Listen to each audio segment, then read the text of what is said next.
All right, welcome again, everybody. My name is Will. If you're new here, I have another YouTube channel where it's pretty much all cinematic content. I've explained this before, but what I do is I'm going to be taking the footage from that channel and I'm going to be kind of talking over it here. I honestly don't like talking to cameras, but I figured I got to get over it.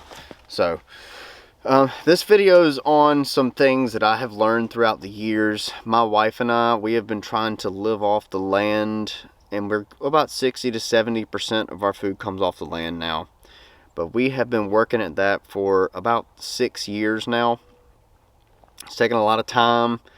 It's taken a decent amount of money in some cases, but some of this is not expensive. But this is a couple things that I have learned throughout the years that I've found that have saved me time with producing food. It's not necessarily like, some of it's indirectly producing me more food, but I do think it's relevant. Some of it is directly producing food. So these are just a couple of tips, a couple of things that I've learned that hopefully can help you out. There are already a lot of stuff. There's a lot of information on YouTube you can find and in books and stuff, but these are a couple odd things that I found. I am in the Piedmont region of South Carolina, so take that into consideration. Whatever applies for me might not apply for you. I'm in clay lands. There's a lot of people that garden in sand. Stuff's going to be different in sand. So I'm going to turn my screen recorder on and we'll get to it. Now I'm going to be referencing a lot of videos that I have made in the past, and I'll put all that in the description. So yeah, just check that out if you're interested in looking at some of the stuff that I do reference. And let me turn on my screen recorder here, and I'm going to go through my editing software, and I'm just going to kind of riff on these things. First thing, this is a Fishscale swale. Pretty shallow little hole you dig, as you can see there. This was right after a rain, and they don't stay filled for long, so don't worry about mosquitoes or anything. But a lot of permaculture people really like swales, and I do have some swales. They're good, but a concern a lot of times with swales, in my experience, are you have your plants and you have this big long row, but the whole swale grows up weeds, and a lot of times it's pretty difficult to take care of those weeds. These Fishscale swales, you can cut grass completely around them, and you could put a tree in the middle and then plant it out like a plant guild that you probably, if you're into permaculture, you've probably heard of plant guilds, and they're really good for that. I prefer the Fishscale swales a lot more over regular swales. Making sure there wasn't a cat behind me. But we'll get back into the screen recording here. This is how I actually originally laid these out. I did this the other day. This is a laser transit. You can also use an A-frame, and I'm just finding the contour here. Sorry, I'm kind of skipping around there. I didn't realize I edited it this way. But this is the Fishscale swale patch or orchard, Fishscale swale orchard in the summertime. And you can see how I water it right there. We just stick a hose in there, and while we're doing things throughout the day, we'll just put a watering hose in there, and you can let this run about an hour in that Fishscale swale, and it'll water the tree. And we'll do that if things get really dry. I say this is really important also, not because it's just the weed thing, but it's just another way to make earthworks to have passive irrigation, it's passive. You don't have to do anything. It just adds a little bit more time to how often you have to water your plants, basically, because you're naturally catching water, and it's holding it a little bit longer, when typically that water might have just become what is called overland flow, and it might just flow right off the surface and into whatever water basin is below, whether it be a pond or a creek. The Fishscale swale will stop it in its tracks for a little bit, and it'll slowly let it leach out to the tree, and you won't have to water things quite as much. Alright, next thing is this. I call this a Ruth Stout contour garden. lots of hay, and this is on contour. Again, I laid this out with a laser transit that you just saw before. We did this for our annual vegetables, and I just made a hole like that in the hay, and I put compost in it, and then we sowed seeds in it. And we're just going to kind of go through. That's what it looks like when it's filled with water. Again, passive irrigation.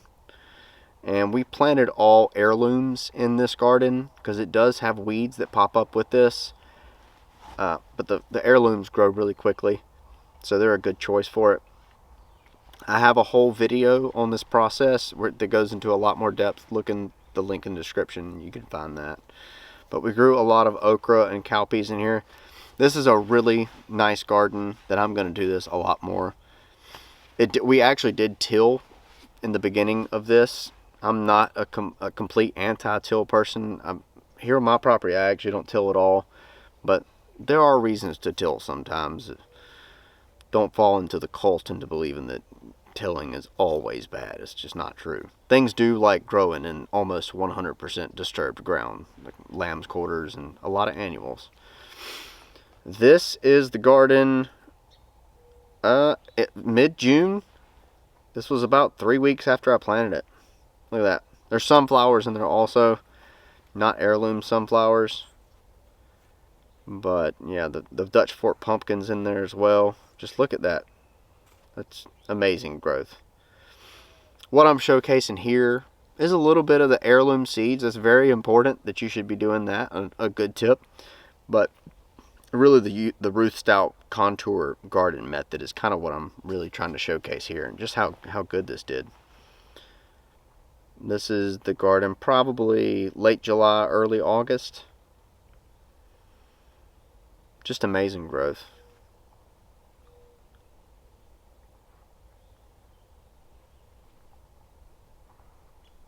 Yeah, there you go. 3 gallons of okra daily. I wasn't exaggerating either. Then we have cowpeas. You can eat the cowpeas green as well. Yeah, we ended up calling this a food jungle. You could barely get in there at one point. One of these rows we did zinnias, mostly just flowers. I think some cosmos were in there as well. Great garden.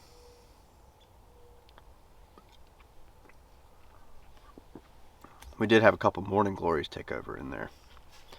But we ended up moving the chickens at the end of this garden back into here, so they cleared everything back. We burned and then we moved the chickens in here, which I think you're about to see. That's a little bit of the okra harvest. Okra's a great crop to grow in the south.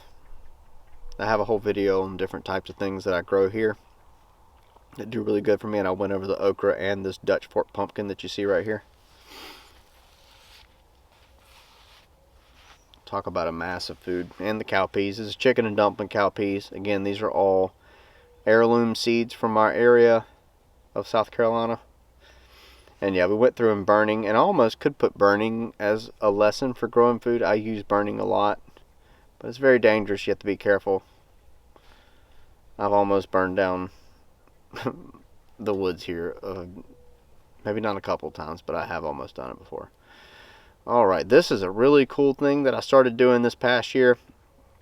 This is aquatic vegetation. There's just so much of it growing at the pond where I work. And you got to be a little bit careful. There's spiders and stuff in there, but I don't really care. But the good thing about this, it's so prolific. It's kind of recycling the nutrients. I mean, the pond is where the runoff is, and you have a lot of nutrients there in the pond. So it's recycling nutrients away from the pond and back uphill a little bit. 2, it's aquatic vegetation. I didn't have any of this stuff take over. I had a lot of people. This is called marsh pennywort, and don't panic. I had a lot of people panicking in the comments when they first saw this, but I put this out on a sunny day and just put it out when there's a couple sunny days after you put it out, and I didn't have any of it take over my garden at all. I would not worry about it. I'm not going to worry about it in my conditions. I don't know what your conditions are, but here I am putting a little bit on my herb garden, and you'll see in a second what it dries down to look like. And I can only imagine what sort of really useful micronutrients I'm getting coming out of aquatic vegetation like that. Coming out of a nutrient sink that a pond is. This is it a couple days later. Like I said, you just let it dry on top, and it killed most everything underneath it. There were a couple, you always have to deal with creep and stuff, because I garden with the Back to Eden style garden. I don't till any of this ever, but yeah, look at that. You just break it right open, and I do my method of putting compost in there. I don't think I put any, yeah, I'm just transplanting here, but you can break that open like that, put compost in there, you can put seeds directly in there, or you can just transplant like I did this variegated basil, it looks like. Variegated basil is a great plant. It doesn't bloom that quickly. Little tip there. Alright, growing mushrooms. Very easy. A lot of people get intimidated by it. These are oyster mushroom logs. Now you can forage oyster mushrooms, and I was a little bit hesitant to grow them because I can forage them, but look at that production, y'all. We got maybe, I think, 3 flushes in the fall that were about that big. This was the second one right here, but I mean, 20-30 pounds of mushrooms off just that one log raft. And that took us, you know, probably total, you could do a log raft like that, and like including the digging and everything in the ground, you could do that in like probably total like 6 or 7 hours. I'd say that's worth it. These logs will produce, for every inch in diameter, you can expect about 1 year of production, is what I have read. I have not necessarily experienced that where I know for sure, because these are sweet gum logs that I grow these on, and they do degrade pretty quickly. So we'll see how long that holds up. These are shiitakes, but I do want to say something. Sweet gums grow everywhere here in the South, so oyster mushrooms are perfect for me. I'm going to do a lot more oysters in the future. I get my mushroom spawn from Mushroom Mountain. If you're in the Southeast, that is a good place to get them from. I also get materials from North Spore. I'll put another link in the description. It's like Field and Forest, I think is what it's called, and Fungi Perfecti. And I also heard a podcast with someone from Oklahoma Fungi. I need to check them out, but I've gotten things from those 3 places. And Mushroom Mountain is where I get all my spawn from, because it's kind of like heirloom seeds. I would rather have things that are known to do good here, because I know they grow just a couple counties away from me. Alright, next, shiitake. These are growing on white oak logs. I've found they do the best on white oaks. They also do good on black cherries as well. That's one of the best fruitings I ever had right there. So that was growing mushroom logs. Next, we're going to go into a quick little clip, is using mulch from your local recycling facility. I have been doing this for like pretty much since I started, about 5 years probably. I've been going to the local recycling facility. We have a dump truck that we can, on Saturdays they load it up for free. So I use a ton of this stuff. That's why I don't till. I just use the mulch. Also, I don't have a topsoil layer here to till. This has been pine trees since probably the 80s, and before that it was hardwoods. There's not a lot of good topsoil here at all. Pine tree production kind of messes up your topsoil, to be honest. So I use a lot of this mulch. Here's a couple clips. That's what it looks like. Huge piles of it. You can rent a trailer on a weekend and you can probably get 4 or 5 loads. I mean, depends on how far away you live from a place like this, but I thought I should mention it. A lot of people don't realize these places exist. This is like scraps from power lines and stuff is where they get this from. I've never had an issue with any sort of poisoning with this mulch before. A lot of people ask me that. It does have trash in it, and you just have to deal with that. Yeah, it's free. If you don't have a mulch facility, you can also check out chipdrop.com. I think there's one more. I am signed up to chipdrop.com, but I don't offer any money. So I've never had anybody deliver anything here, but maybe if I offered $10 or something, they might bring it by. But I have access to this mulch. So, but if you don't have an area where you can receive mulch for free like this, try out chipdrop.com. And they're free as well. It's just like arborists and tree trimmers and stuff, and they'll just drop it off at your house if you have a spot.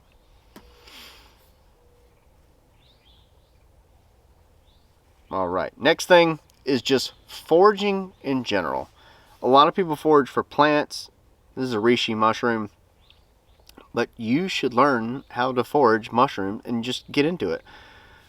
This is going really fast. I'm sorry about that. That first thing was a wild lemon. Poncirus trifoliata is the Latin name.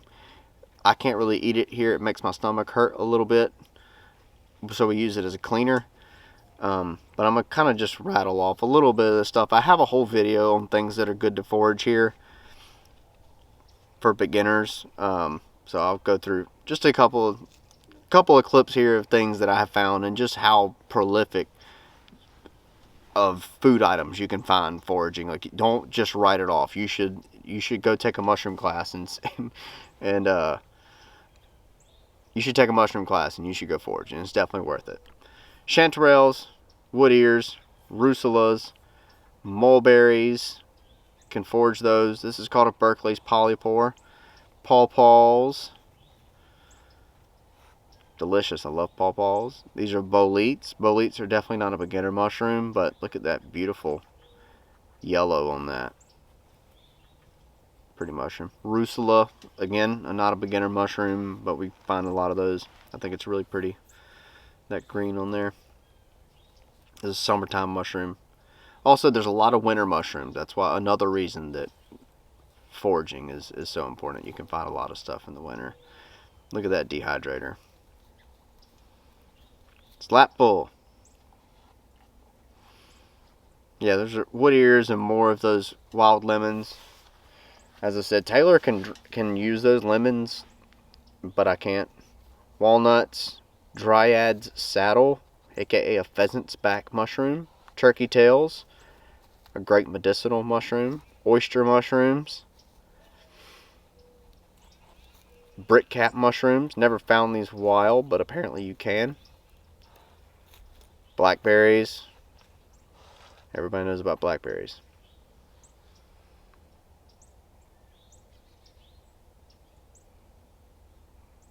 Oh, alright. Next thing. So foraging. This will be my last thing. And I did a whole video on this as well. This is called deer bone hash. A lot of people don't realize, but you can cook down the spine and the legs off the deer. And I didn't know this really until recently, until my grandma told me. Every deer we harvest, like one deer will be the extra meat that I get. I mean, I'll probably make 10 pounds of hash off one deer. Maybe a little more, because I actually didn't start doing this towards the end of I only did this at the end of the season. And my friends that harvested 2 deers, they forgot to add the spines in there. So, but a lot of extra meat. As I said, there is a link in the description if you want to watch this whole video. I know that looks pretty gross, but yeah, look at that big plate of hash that we made out of it. We canned it. We ate some of it over rice, hash and rice. I don't know if that's a common thing outside the South, but it's pretty good. And we also left some of this dry. We made like basically barbecue sandwiches out of them, and they were very good. Well, yeah, there's me and Taylor making some hash. As I said, this is just the hash off one part of a spine and 8 legs. And that's it. If y'all have any other tips, cool things that y'all have figured out, how to grow more food, or how to just eat more food from the land, let me know in the comments. I hope these were some good tips. I think they were decent tips. Other than that, that's it. Peace out, y'all.